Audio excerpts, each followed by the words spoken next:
Breaking news में आप सभी का स्वागत है। मैं मोहम्मद नसीम संजय द्विवेदी के साथ आप सभी के बीच। हम उम्मीद करते हैं कि लॉकडाउन है और आप सभी लॉकडाउन का पालन कर रहे हैं। कोरोना महामारी से लड़ते हुए हमारे शासन प्रशासन और स्वास्थ्य विभाग के योद्धाओं के साथ मिलकर के हम सभी कोरोना महामारी को भगाने का प्रयास कर रहे हैं। अन्य राज्यों में रुके ज़िले के 136 पात्र मजदूरों के खातों में राशि हस्तांतरित की गई है। राज्य शासन के द्वारा अन्य राज्यों में फंसे हुए प्रदेश के मजदूरों को वित्तीय सहायता उपलब्ध कराने के संबंध में निर्देश दिए गए हैं।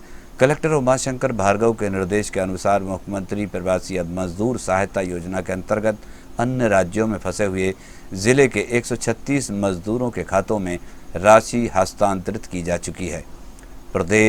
प्रत्येक मजदूर के खाते में 1000 रुपये के मान्य से राशि हस्तांतरित की गई है। इस प्रकार 25 अप्रैल तक जिले के 136 मजदूरों के खातों में 1,36,000 रुपये की राशि हस्तांतरित की गई है और शेष पात्र मजदूरों की जानकारी संकलित की जा रही है। जिले में 27,370 लोगों की मेडिकल स्क्रीनिंग की गई है और 17,601 लोग होम क्वारंटाइन हैं। जिला अस्पताल से 37 संदिग्ध मरीजों के सैंपल जांच के लिए एम्स भोपाल भेजे गए हैं। जिले में अभी तक नोवल कोरोना वायरस कोविड-19 संक्रमण के कुल 26 पॉजिटिव मरीज मिले हैं। कोविड केयर सेंटर रायसेन में 17 मरीजों को रखा गया है। कलेक्टर उमाशंकर भार्गव, सीईओ जिला पंचायत अभी प्रसाद तथा मुख्य चिकित्सा एवं स्वास्थ्य अधिकारी डॉक्टर AK शर्मा से प्राप्त जानकारी के अनुसार रायसेन नगर के कंटेनमेंट एरिया वार्डों तथा उबैदुल्लागंज विकास खंड के कंटेनमेंट एरिया ग्राम मकोड़िया में संपूर्ण लॉकडाउन लागू किया गया है। जिला चिकित्सालय से 25 अप्रैल को 37 संदिग्ध मरीजों के सैंपल जांच के लिए एम्स भोपाल भेजे गए हैं। रायसेन अनुभाग में बाहर से आए 12 लोगों का किया गया स्वास्थ्य परीक्षण। रायसेन SDM श्रीमती मिसा सिंह ने जानकारी दी है कि रैपिड रिस्पांस टीमों के द्वारा बाहर से आए हुए 12 लोगों का ग्रामों में जाकर स्वास्थ्य परीक्षण किया गया। रायसेन नगर में तहसीलदार तथा TI रायसेन के द्वारा बैंकों से पेंशन राशि निकालने के लिए आने वाले पेंशनधारियों को सोशल डिस्टेंसिंग का पालन करते हुए कतार लगवाकर टोकन वितरित कराए गए। रायसेन के कंटेनमेंट एरिया वार्डों में निवासरत लोगों को निर्धारित दुकानदारों से आवश्यक सामग्री उपलब्ध कराई गई है। प्रशासन के द्वारा 1449 निर्धन तथा बेसहारा लोगों को भोजन उपलब्ध कराया गया है और सिलवानी अनुभाग में 52 लोग संस्थागत क्वारंटाइन हैं। सिलवानी SDM LK खरे ने जानकारी दी है कि BMO के द्वारा 11 लोगों का स्वास्थ्य परीक्षण किया गया, जिनमें 7 लोगों को गांधी आश्रम छात्रावास आइसोलेशन सेंटर में संस्थागत क्वारंटाइन किया गया है। गैरतगंज अनुभाग में बाहर से आए 11 लोगों का किया गया स्वास्थ्य परीक्षण। गैरतगंज SDM सुश्री प्रियंका मिमरोट ने जानकारी दी है कि रैपिड रिस्पांस टीमों के द्वारा ग्राम जुझारपुर, केसली, गढ़ी, हिनौतिया, महलपुर में अन्य राज्यों तथा जिलों से आए 11 लोगों का स्वास्थ्य परीक्षण करते हुए उन्हें एहतियातन होम क्वारंटाइन किया गया है। तहसील क्षेत्र के अंतर्गत सभी पटवारियों, ग्राम पंचायत के सचिवों को अक्षय तृतीया 26 अप्रैल को अधिक संख्या में विवाह होने की संभावना को देखते हुए एक विवाह में 5 से अधिक लोगों के शामिल नहीं होने तथा सोशल डिस्टेंसिंग का पालन कराने के संबंधी निर्देश दिए हैं। प्रशासन के द्वारा भोजन के 270 पैकेट तथा 45 राशन किट तैयार कराकर मजदूरों तथा निर्धन परिवारों को उपलब्ध कराए गए हैं और गौहरगंज अनुभाग में 1360 लोग होम क्वारंटाइन हैं। गौहरगंज SDM विनीत तिवारी ने जानकारी दी है कि गेहूं उपार्जन केंद्र चिकलौद खुर्द में 51 उपार्जन अधिकारियों तथा हम्मालों का स्वास्थ्य परीक्षण किया गया है, जिसमें सभी स्वस्थ पाए गए हैं। बेगमगंज अनुभाग में बाहर से आए लोगों का किया गया है स्वास्थ्य परीक्षण। बेगमगंज SDM संजय उपाध्याय ने जानकारी दी है कि कंट्रोल रूम से प्राप्त सूचना पर रैपिड रिस्पांस टीम के द्वारा गांव में जाकर लोगों का स्वास्थ्य परीक्षण किया गया, जिसमें सभी व्यक्ति स्वस्थ पाए गए। बेगमगंज अनुभाग के अंतर्गत राजस्व अमले के द्वारा गेहूं उपार्जन केंद्र का निरंतर निरीक्षण किया जा रहा है। साथ ही केंद्र प्रभारी तथा केंद्र प्रबंधकों को सोशल डिस्टेंसिंग का पालन करते हुए उपार्जन कार्य संपादित कराए जाने के निर्देश दिए गए हैं। नगर पालिका क्षेत्र में जन सहयोग से 570 भोजन के पैकेट निर्धन व बेसहारा लोगों को वितरित किए गए हैं। बरेली अनुभाग में अभी तक 5,501 लोग होम क्वारंटाइन हैं।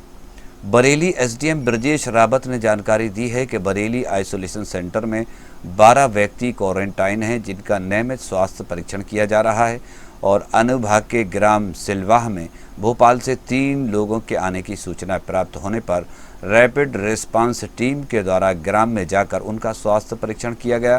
प्रारंभिक जांच में किसी भी व्यक्ति में कोविड-19 संक्रमण के लक्षण नहीं पाए गए। एसडीएम श्री रावत के द्वारा तहसीलदार तथा नायब तहसीलदार के साथ क्षेत्र के गेहूं उपार्जन केंद्रों का निरीक्षण किया गया तथा केंद्रों पर सोशल डिस्टेंसिंग सहित सभी आवश्यक सावधानियां बरतने के निर्देश दिए गए हैं। साथ ही उपार्जन कार्य में संलग्न अमले का मेडिकल चेकअप भी कराया गया। बीएमओ ने जानकारी दी है कि 25 अप्रैल को बरेली में 17 लोगों को तथा उदयपुरा तहसील में 1 व्यक्ति को होम क्वारंटाइन किया गया है। इनके अतिरिक्त पूर्व से होम क्वारंटाइन 46 लोगों को निर्धारित अवधि पूर्ण होने पर क्वारंटाइन से मुक्त कर दिया गया है तथा प्रतिदिन स्वास्थ्य संबंधी सूचना देने के निर्देश दिए गए हैं। उदयपुरा तथा बाड़ी में नागरिकों को किया गया है जागरूक। उदयपुरा तहसीलदार ने जानकारी दी है कि सामुदायिक स्वास्थ्य केंद्र उदयपुरा में 18 लोगों का स्वास्थ्य परीक्षण किया गया, जिसमें सभी व्यक्ति स्वस्थ पाए गए हैं। तहसीलदार उदयपुरा द्वारा बोरास चेक पॉइंट, गेहूं उपार्जन केंद्रों तथा क्षेत्र का भ्रमण कर सभी दुकानदारों तथा नागरिकों को सोशल डिस्टेंसिंग का पालन सुनिश्चित करने, मास्क लगाने तथा समय समय पर अच्छी तरह से हाथ धोने के निर्देश दिए गए हैं। केंद्रीय विद्यालय रायसेन 50 बेडेड नवीन कोविड केयर सेंटर के रूप में चिन्हित किया गया है। नोवल कोरोना वायरस कोविड-19 संक्रमण के उपचार तथा रोकथाम के लिए रायसेन में कोविड केयर सेंटर की स्थापना की गई थी। वर्तमान परिस्थितियों को देखते हुए कलेक्टर उमाशंकर भार्गव ने कोरोना संक्रमण से बचाव एवं उपचार के लिए केंद्रीय विद्यालय रायसेन को 50 बेडेड नवीन कोविड केयर सेंटर के रूप में चिन्हित किया है। कोविड केयर सेंटर के अंतर्गत आवश्यक सभी चिकित्सीय, पैरामेडिकल स्टाफ तथा अन्य आवश्यक व्यवस्थाएं प्रदान करने के लिए सिविल सर्जन, सह अस्पताल अधीक्षक, जिला चिकित्सालय रायसेन को नोडल अधिकारी बनाया गया है। निजी विद्यालयों को लॉकडाउन में फीस नियमों को शिथिल रखने के निर्देश दिए गए। राज्य शासन ने प्रदेश के समस्त सीबीएसई, आईसीएसई, माध्यमिक शिक्षा मंडल तथा अन्य समस्त बोर्ड से संबद्ध गैर अनुदान प्राप्त अशासकीय विद्यालयों को लॉकडाउन अवधि में फीस संबंधी नियमों को शिथिल रखने के निर्देश दिए हैं। इन विद्यालयों से कहा गया है कि शैक्षणिक सत्र 2019-20 की 30 जून तक जमा कर सकने वाले बकाया शुल्क के लिए कोई विलंब शुल्क नहीं लेना है और वर्तमान शैक्षणिक सत्र 2020-21 के लिए आगामी आदेश तक कोई शुल्क वृद्धि नहीं करना है। पालकों को फीस की एकमुश्त अदायगी के लिए बाध्य भी नहीं करना है। शीघ्र प्रारंभ करें चना एवं मसूर की समर्थन मूल्य पर खरीदी। मुख्यमंत्री श्री चौहान ने की रबी उपार्जन कार्य की समीक्षा। मुख्यमंत्री शिवराज सिंह चौहान ने कहा है कि प्रदेश में गेहूं उपार्जन कार्य तेजी से चल रहा है। खरीदी व्यवस्था के 9वें दिन 11 लाख मीट्रिक टन से अधिक गेहूं किसानों से खरीदा जा चुका है, जो गत वर्ष की तुलना में काफ़ी अधिक है। इसके लिए पूरी टीम बधाई की पात्र है। श्री चौहान ने कहा कि समर्थन मूल्य पर चना एवं मसूर खरीदी का कार्य शीघ्र प्रारंभ कर दिया जाएगा। इसके बाद सरसों की खरीदी भी प्रारंभ की जाएगी। मध्य प्रदेश के मुख्यमंत्री श्री शिवराज सिंह चौहान ने कहा है कि कोरोना संकट से प्रदेश की आर्थिक स्थिति को उबारने के लिए हमें आगामी समय में अधिक से अधिक निवेश को प्रदेश में आकर्षित करना होगा। उन्होंने निर्देश दिए हैं कि इसके लिए एक उच्च स्तरीय समिति बनाई जाए, जिसमें उद्योगों के प्रतिनिधियों को भी शामिल किया जाए। श्री चौहान ने कहा कि इस समिति की अनुशंसा के आधार पर आगे की कार्रवाई की जाएगी। श्री चौहान मंत्रालय में प्रदेश में उद्योगों की स्थिति की समीक्षा कर रहे थे। मध्य प्रदेश के मुख्यमंत्री श्री शिवराज सिंह जी चौहान ने कहा है कि कोरोना के मौजूदा संकट से प्रदेश की अर्थव्यवस्था बुरी तरह से प्रभावित हुई है। मजदूरों, छोटे व्यवसायियों आदि की आजीविका पर प्रतिकूल प्रभाव पड़ा है। इसलिए प्रदेश में तुरंत ऐसी आर्थिक गतिविधियां प्रारंभ की जानी चाहिए जिनसे अधिक ज़रूरतमंदों को राहत मिल सके। उन्होंने कहा कि प्रदेश में रोजगार के अतिरिक्त अवसर जुटाने होंगे। श्री चौहान मंत्रालय में प्रदेश के आर्थिक गतिविधियों की समीक्षा कर रहे थे। एक दुखद घटना हम आपको बता दें, 14 वर्षीय बालिका ने कुएं में कूदकर जान दे दी। दुखद घटना गैरतगंज थाना क्षेत्र के अंतर्गत आने वाले ग्राम सहजपुर की है, जहां एक खेत पर बने कुएं में 14 वर्षीय सोनम पिता ऊधम सिंह गौड़ नामक बालिका का शव कुएं में मिला, जिसको गोताखोर अजीज मेजर और अजहर खान ने निकाला है। और गैरतगंज थाना प्रभारी डीडी आज़ाद ने बताया कि अभी कारण अज्ञात हैं। पुलिस जांच में जुटी हुई है।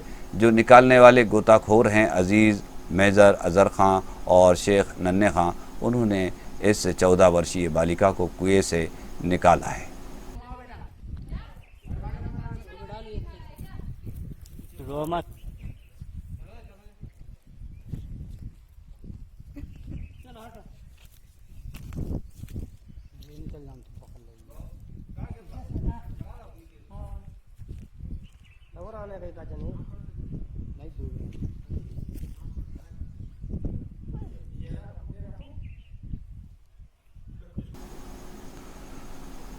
प्रदेश के मुखिया माननीय शिवराज सिंह जी चौहान 26 अप्रैल से प्रदेश के सभी ग्रामीण क्षेत्र के निवासियों के लिए राहत देने जा रहे हैं।